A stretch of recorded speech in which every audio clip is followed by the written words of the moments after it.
All right, so for this lab, I'm basically going to be like your lab partner. I'm going to be taking all the measurements and you're going to be recording them down. If there's any part of the lab, though, that says you need to make a prediction or write a procedure beforehand, I would strongly recommend doing that.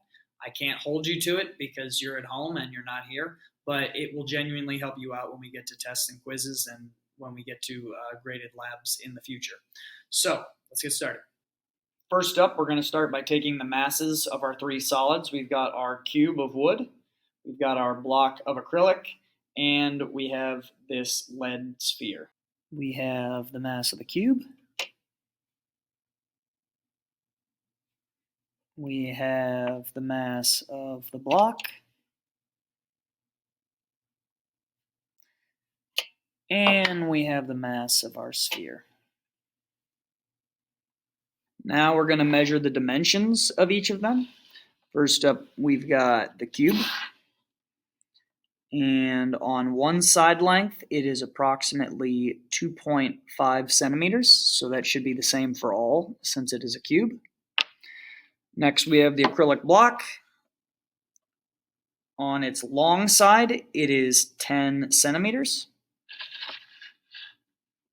On the middle side, it is 7.5 centimeters. And on the short side, we have 2 centimeters. And finally, we have the sphere. I'm going to measure the diameter. You guys can figure out the radius from there. It appears as though our diameter is 2.6 centimeters. So, if you guys don't know the equations for calculating volume, I'm going to go and put that up on a quick capture of the board, and you can use that. All right, so we have the formulas up here on the board right there. Use those to calculate our volumes, and then once you do that, you can use it to calculate our density. And from there, you can use the actual density values that I've given you up here to calculate what our percent error is. Unfortunately, because this is online, it's no longer competitive since we all have the same data, so there's going to be no bonus point for anyone who gets really good data. For this next part of the lab, we're going to be doing something a little different. We've got three irregular shaped objects here. I've got a weight with a weird outline. I've got some wax sticks that are stuck together in the form of a triangular pyramid, and I've got a llama or alpaca doing an upward dog. I don't know. But there's not a simple formula we can use just to figure out their shapes. This one, maybe you could do it with some calculus. These ones, definitely not. So we're going to do something a little different. But just like before, we still need to get their masses. So the llama alpaca, the triangular pyramid of wax, and the mass. We're going to do something a little different than what it says on your lab. We have these canisters where there's a hole on the inside of here that goes to the spigot, and when you drop something in, the water will pour out through it. So currently the water level is basically right at there. You may notice a drip or two still coming out, but it's nearly at the overflow point. What I'm going to do is I'm going to take a graduated cylinder and I'm going to place it on the end. And then we're going to measure the volume of water that gets displaced by adding the llama in. That's about 3.6 milliliters. So go ahead and record that down. We'll do the same with the other two now. Now for the triangular pyramid. The triangular pyramid, that it is about 1.1 milliliters. The mass, I'm going to lower it in on a string so we don't get extra water coming out on a splash. I ended up getting a bigger graduated cylinder after recording that because it was significantly more than 10 milliliters. The volume we came out with was 29.7 milliliters. Okay, using the data that you collected, go ahead and calculate your density and use the ones that are given up here to calculate your percent error. Before this next section with the mystery fluids, make sure you write a procedure. I'm going to go ahead and tell you the three missing variables you need in the table. The first column should be the mass of the graduated cylinder. The second column should be the mass of the graduated cylinder with the mystery liquid inside of it. And I'm pretty sure you should be able to figure out the last column. First up, we have the dry mass of our graduated cylinder. 2.5 milliliters of liquid 1. 5.8 milliliters of liquid 1. 9.75 milliliters of liquid 1. 1.15 milliliters of liquid 2. 4.4 milliliters of liquid 2. Approximately 9 milliliters of liquid 2.